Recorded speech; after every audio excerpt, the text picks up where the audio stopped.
नमस्कार, top update में आप सभी का स्वागत है। मैं हूं आपके साथ सपना। शुरुआत करते हैं बुलेटिन की। विपक्षी इंडिया गठबंधन ने पूर्व सुप्रीम कोर्ट जज बी सुदर्शन रेड्डी को उपराष्ट्रपति चुनाव में अपना उम्मीदवार घोषित किया है। कांग्रेस अध्यक्ष मल्लिकार्जुन खड़गे ने इसका ऐलान किया, जबकि कांग्रेस प्रवक्ता जयराम रमेश ने कहा कि गठबंधन ने सर्वसम्मति से उनका नाम तय किया है। उनका मुकाबला एनडीए गठबंधन के सीपी राधाकृष्णन से होगा। इंडिया गठबंधन ने एक प्रेस कॉन्फ्रेंस में उपराष्ट्रपति उम्मीदवार के तौर पर सुदर्शन रेड्डी के नाम का ऐलान किया। कांग्रेस प्रवक्ता ने बताया कि सभी पार्टियों ने सहमति से उनके नाम को फाइनल किया है। टीएमसी सांसद डेरेक ओ ब्रायन ने बताया कि आम आदमी पार्टी भी सुदर्शन रेड्डी के नाम से सहमत है। बी सुदर्शन रेड्डी का जन्म 8 जुलाई 1946 को हुआ था। वो भारत के सुप्रीम कोर्ट के पूर्व न्यायाधीश और गोवा के पहले लोकायुक्त रह चुके हैं।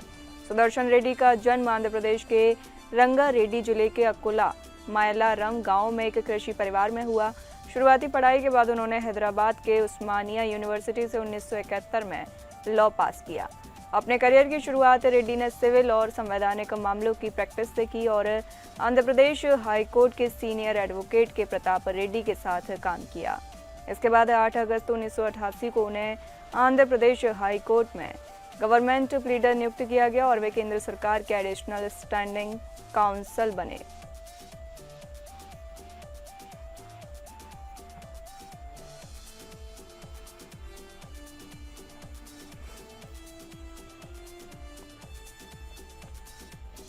कांग्रेस सांसद और लोकसभा में विपक्ष के नेता राहुल गांधी इन दिनों बिहार में हैं। बिहार चुनाव से पहले उन्होंने एसआईआर के बीच वोटर अधिकार यात्रा निकाली है। 17 अगस्त को सासाराम से शुरू हुई ये यात्रा 15 दिन बाद 1 सितंबर को पटना में खत्म होगी। मंगलवार 19 अगस्त को ये यात्रा गया और नवादा पहुंची है। राहुल गांधी की इस यात्रा में तेजस्वी यादव भी नजर आ रहे हैं। वोटर अधिकार यात्रा के बीच राष्ट्रीय जनता दल के नेता और बिहार के पूर्व उप मुख्यमंत्री तेजस्वी यादव ने बड़ा बयान दिया है। उन्होंने कहा कि आने वाले लोकसभा चुनाव में वे पूरी ताकत से काम करेंगे ताकि कांग्रेस नेता राहुल गांधी देश के प्रधानमंत्री बन सकें। तेजस्वी यादव ने कहा कि मौजूदा हालात में विपक्ष को एकजुट होकर चुनाव लड़ना होगा। उनका मानना है कि जनता बदलाव चाहती है और इसके लिए विपक्षी दलों को साथ आना जरूरी है। राजद नेता तेजस्वी यादव ने मंगलवार को कहा कि विपक्ष अगले लोकसभा चुनाव में राहुल गांधी को प्रधानमंत्री बनाने की दिशा में काम करेगा। उन्होंने संकेत दिया कि कांग्रेस सांसद इंडिया ब्लॉक का पीएम फेस होंगे।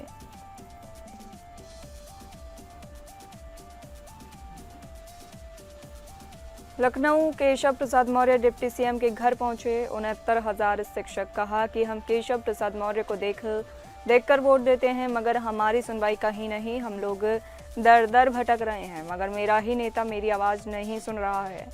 हम कहाँ जाएं? 5 साल से कोई दर छोड़ा नहीं है, किसी के आगे झुके नहीं हैं, मगर आश्वासन के अलावा कुछ नहीं मिला। फिर डेट हमारी बढ़ा दी गई है।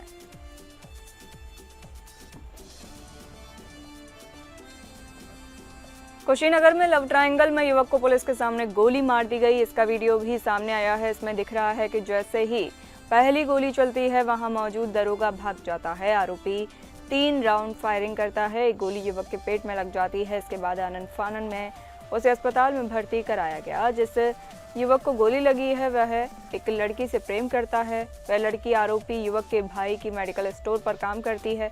उससे भी लड़की का अफेयर चल रहा था। सोमवार को आरोपी का भाई लड़की को घर छोड़कर लौट रहा था, तभी उसकी पीड़ित युवक से कहासुनी हो गई। पीड़ित युवक के सिर में चोट लग गई। इसके बाद वह अपने घर वालों के साथ आरोपी के घर पहुंचा। वहां भी दोनों पक्षों में कहासुनी हो गई। इसके बाद आरोपी ने पेट में सटाकर युवक को गोली मार दी। पुलिस ने आरोपी समेत 3 लोगों को हिरासत में लेकर पूछताछ शुरू कर दी। मामला मंगलवार सुबह पडरौना कोतवाली के खिरकिया बाजार का है।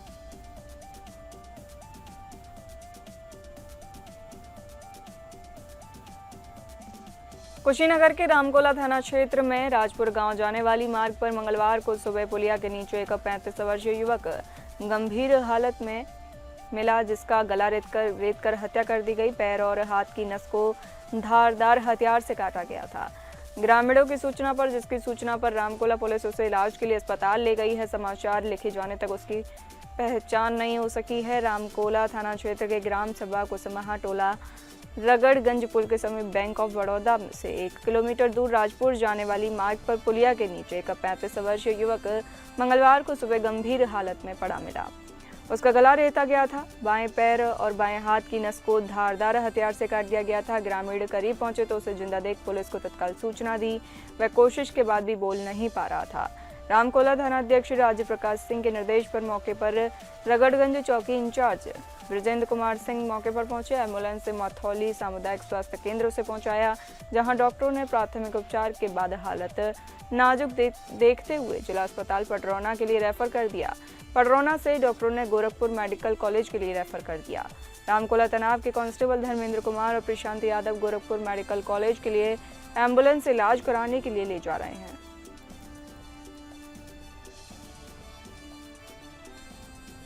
रामडोल में नगर अमरोहा बार द्वारा कमेटी शोभा यात्रा निकाली गई।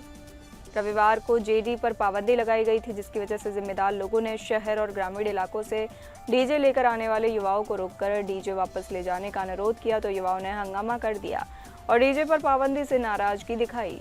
एक युवक ने बताया कि जहां युवाओं पर पुलिस द्वारा लाठीचार्ज भी किया गया है, जिसकी वजह से एक युवक चोटिल भी हुआ है। इस बार शोभा यात्रा की खासियत ये रही कि डीजे पर पूरी तरह प्रतिबंध रहा, जिसको सभ्य समाज ने सराहा।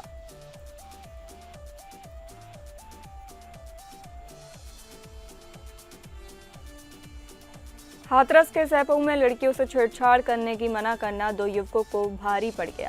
दर्जन भर युवकों ने जमकर मारपीट कर दी, जिसका वीडियो वायरल हो गया। आपको बता दें, सोशल मीडिया पर एक वीडियो तेजी से वायरल हो रहा है जो सैपऊ का बताया गया है। बताया जा रहा है कि कुछ लड़कियां जन्माष्टमी की झांकियां देखकर वापस अपने घर लौट रही थी, तभी मोहल्ला जाटवपुरी में कुछ युवकों के द्वारा अश्लील फब्तियां कसी गईं, जिसका विरोध करने पर दर्जन भर युवकों के द्वारा बेरहमी से पीटा गया, जिससे दोनों घायल हो गए। इस मारपीट का किसी के द्वारा वीडियो बनाकर सोशल मीडिया पर वायरल कर दिया गया है, जो तेजी से अब वायरल हो रहा है।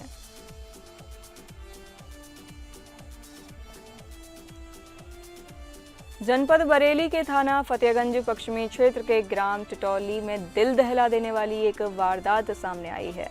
ग्राम निवासी सखावत ने बीते 17 अगस्त की रात को करीब 10:30 पर थाने पहुंचकर अपने 10 वर्षीय बेटे आहिल के गुमशुदा होने की सूचना दी।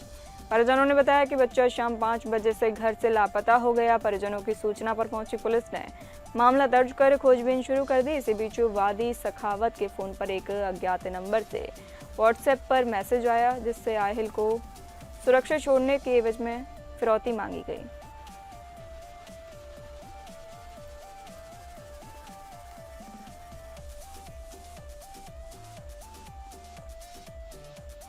मैनपुरी के दत्ताहार थाना क्षेत्र के गांव बेगरई स्थित शराब ठेका से चोरी करने वाले 2 चोरों से रात पुलिस की मुठभेड़ हो गई। पावर हाउस के पास मुठभेड़ में एक चोर पैर में गोली लगने से घायल हो गया, वहीं उसका साथी अंधेरे का फायदा उठाकर भाग गया। चोर के कब्जे से चोरी की गई शराब, तमंचा, कारतूस आदि बरामद हुए। उपचार के लिए जिला अस्पताल भेजा गया। प्रभारी निरीक्षक थाना दत्ताहार वीरेंद्र पाल सिंह सोमवार की रात को पावर हाउस के पास रात्रि गश्त कर रहे थे, तभी संदिग्ध बाइक सवार 2 लोगों को आता देखकर रुकने का इशारा किया। पुलिस को देख सवार पीछे मुड़कर भागने लगे। पुलिसकर्मियों ने पीछा किया तो बाइक सवारों ने टीम पर फायर कर दिया। बचाव में पुलिस ने भी फायरिंग की। पुलिस मुठभेड़ की सूचना पर सीओ सिटी संतोष कुमार सिंह मौके पर पहुंचे। करीब आधा घंटा चली मुठभेड़ में एक बाइक सवार के पैर में गोली लगने से घायल हो गया। उसके कब्जे से चोरी की गई शराब, तमंचा, कारतूस व बाइक बरामद हुई। घायल को जिला अस्पताल भेजा गया। सीओ सिटी ने बताया कि शिशुपाल पर कुरावली, एटा आदि थानों में करीब 7 आपराधिक मामले दर्ज हैं।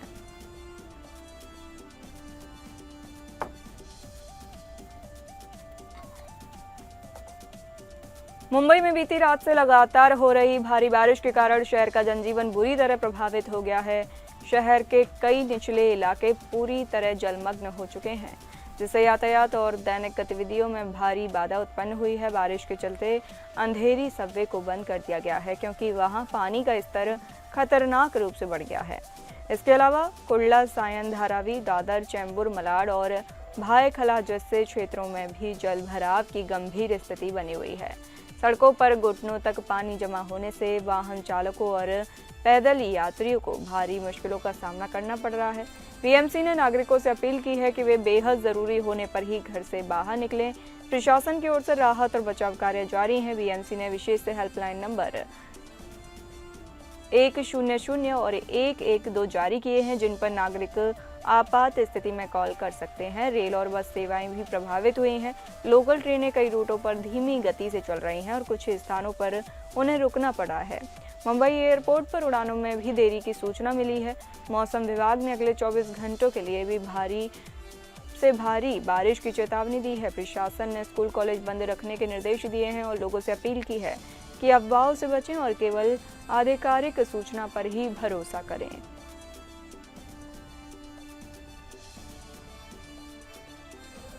वाराणसी के पुलिस आयुक्त मोहित अग्रवाल के कुशल नेतृत्व और निर्देशन में अपराध और अपराधियों के खिलाफ अभियान जारी है। वाराणसी पुलिस को बड़ी कामयाबी हासिल हुई है। गौ तस्करी के मुकदमे में वांछित 25,000 रुपये का इनामिया अभियुक्त सुबहानी गिरफ्तार किया गया है। फूलपुर पुलिस ने रामपुर अंडरपास के पास से इसको गिरफ्तार किया है। गौ तस्कर सुबहानी अंबेडकर नगर के जलालपुर का रहने वाला है और फूलपुर पुलिस को गौ तस्करी के मामले में इसकी तलाश थी। गौ तस्कर गाय की तस्करी मध्य प्रदेश, बिहार, पश्चिम बंगाल में करता था। भारत और चीन के संबंधों में सकारात्मक बदलाव का दौर शुरू हो गया है और अब इसके संकेत भी नजर आने लगे हैं। बीजिंग ने भारत को उर्वरक, रेयर अर्थ मटेरियल और टनल बोरिंग मशीनों की आपूर्ति बहाल करने का आश्वासन दिया है। चीनी विदेश मंत्री वांग यी 2 दिवसीय भारत दौरे पर हैं और इसी दौरान भारत के विदेश मंत्री एस जयशंकर से मुलाकात के दौरान उन्होंने यह आश्वासन दिया है कि विदेश मंत्री एस जयशंकर ने पिछले महीने अपनी चीन यात्रा के दौरान विदेश मंत्री वांग यी के साथ यूरिया, एनपीके और डीएपी, दुर्लभ मृदा खनिजों और टीबीएम की आपूर्ति का मुद्दा उठाया था। चीनी विदेश मंत्री वांग यी के साथ मुलाकात के दौरान एस जयशंकर ने कहा कि भारत और चीन के संबंधों को आगे बढ़ाने के लिए एक स्पष्ट और रचनात्मक दृष्टिकोण अपनाया जाना चाहिए जो आपसी सम्मान, संवेदनशीलता और परस्पर हितों पर आधारित हो। वांग यी के साथ बैठक में विदेश मंत्री ने पूर्वी लद्दाख में वास्तविक नियंत्रण रेखा LSC के पास सीमावर्ती क्षेत्रों में तनाव कम करने की प्रक्रिया को आगे बढ़ाने पर जोर दिया। इस क्षेत्र में दोनों देशों की सेनाओं के बीच 4 साल से अधिक समय से गतिरोध चल रहा है।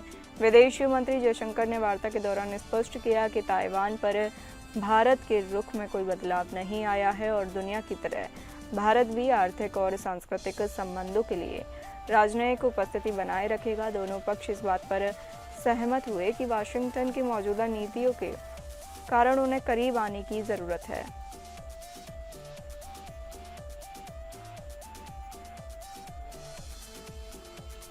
दक्षिण कोरिया और अमेरिका ने सोमवार से अपना वार्षिक संयुक्त सैन्य अभ्यास उल्ची फ्रीडम शील्ड शुरू किया है।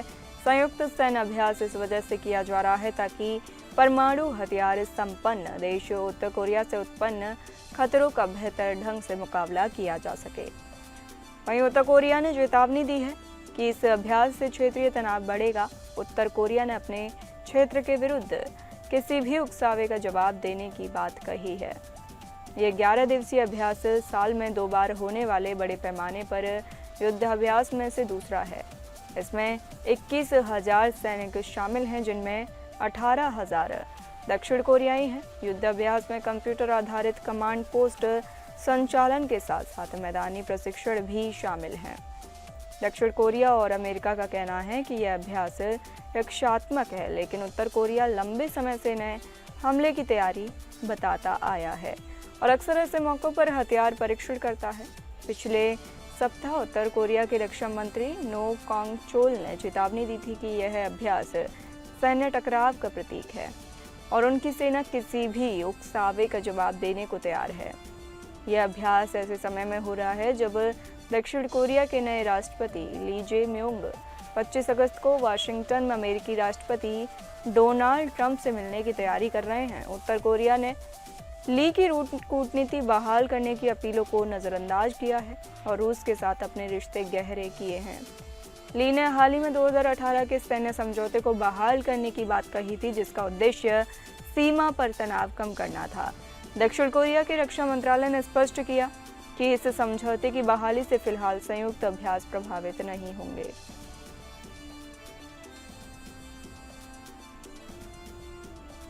अमेरिकी राष्ट्रपति डोनाल्ड ट्रंप ने सोमवार को व्हाइट हाउस में यूक्रेन के राष्ट्रपति वोलोदिमिर जेलेंस्की और यूरोपीय नेताओं से मुलाकात की। इस बैठक में रूस यूक्रेनी युद्ध को समाप्त करने के लिए शांति वार्ता पर चर्चा हुई। ट्रंप ने कहा कि रूस यूक्रेन में शांति की संभावना को लेकर सभी बहुत खुश हैं। ज़ेलेंस्की के साथ यूरोपीय नेताओं जैसे ब्रिटेन के प्रधानमंत्री कीयर स्टारमर, फ्रांस के राष्ट्रपति इमैनुअल मैक्रों, जर्मनी के चांसलर फ्रेडरिक मर्ज, इटली के प्रधानमंत्री जॉर्जिया मेलोनी, फिनलैंड के राष्ट्रपति अलेक्जेंडर स्टब, नाटो महासचिव मार्क रूट और यूरोपीय आयोग के अध्यक्ष उर्सुला वॉन डेर लेयन भी मौजूद रहे। ट्रंप ने इस बैठक के बाद सोशल मीडिया प्लेटफॉर्म ट्रूथ में कहा कि रूस और यूक्रेन में शांति की संभावना को लेकर सभी बहुत खुश हैं।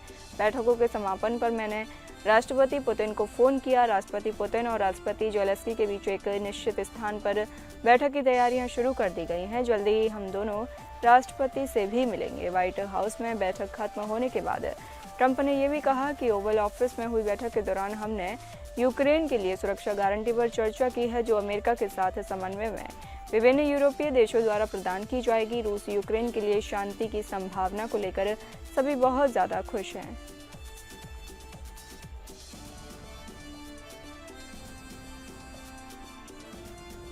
दुनिया में कई ऐसे देश हैं जो हर क्षेत्र में सबसे पहले अपने नागरिकों को तरजीह देते हैं। इन देशों की लिस्ट में अब कुवैत का नाम भी जुड़ गया है।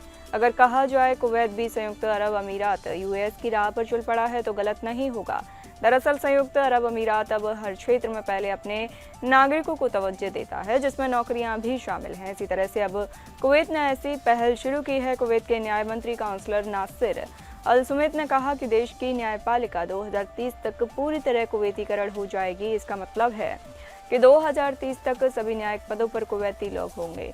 अब आप सोच रहे होंगे कि कुवैत की सरकार ने इस तरह की पहल क्यों शुरू की है, तो इसका सीधा सा जवाब यह है कि सरकार चाहती है कि उसके देश में युवा प्रतिभाओं को अवसर मिले और वो आगे आ सकें। इतना ही नहीं, सरकार का मकसद है कि कानून सहित अन्य क्षेत्रों में कुवैत आत्मनिर्भर बन सके और व्यवस्थाओं को भी आधुनिक बनाया जा सके। पीपुल्स मैटर्स की एक रिपोर्ट के अनुसार मंत्री अल सुमैत ने कहा, सभी न्यायिक विभागों के कुवैतीकरण की प्रक्रिया चल रही है। इसी प्रक्रिया के तहत विदेशियों की जगह योग्य और कुशल कुवैती प्रोफेशनल्स को मौका दिया जा रहा है। उन्होंने कहा कि हम इस मामले में फैसला ले चुके हैं और 2030 तक 100% कुवैतीकरण का हमारा टारगेट है।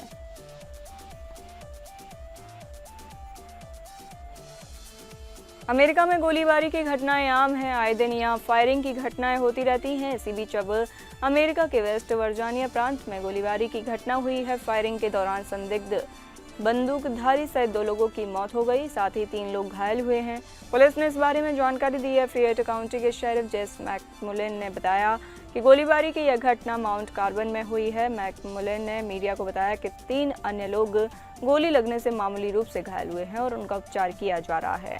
मृतकों की पहचान फिलहाल जारी नहीं की गई है। घटना के बाद शुरुआत में स्थानीय निवासियों को घरों में ही रहने का परामर्श जारी किया गया था, लेकिन बाद में इसे वापस ले लिया गया। गोलीबारी की घटना से जुड़ी और जानकारी उपलब्ध नहीं है। इसी बीच अमेरिका के यूटा प्रांत के उत्तरी शहर में 2 पुलिस अधिकारियों की गोली मारकर हत्या कर दी गई। इस मामले में एक शख्स को हिरासत में लिया गया है। पुलिस ने बताया कि अधिकारी ट्रेमॉन्टन के एक मोहल्ले में घरेलू झड़प की शिकायत मिलने के बाद वहां गए थे। पुलिस ने बताया कि अधिकारियों को गोली मारे जाने के बाद आसपास खड़े लोगों ने आरोपी को काबू किया। पुलिस अधिकारियों की हत्या करने वाले शख्स के नाम का खुलासा नहीं किया गया है।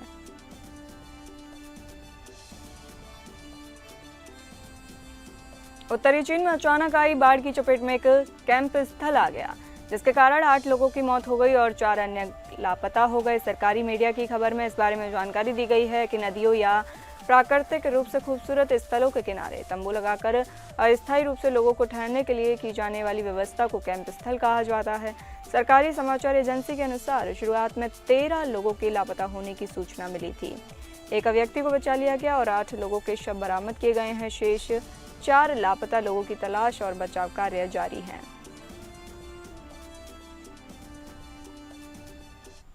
फिलहाल इस बुलेटिन में इतना ही। नमस्कार।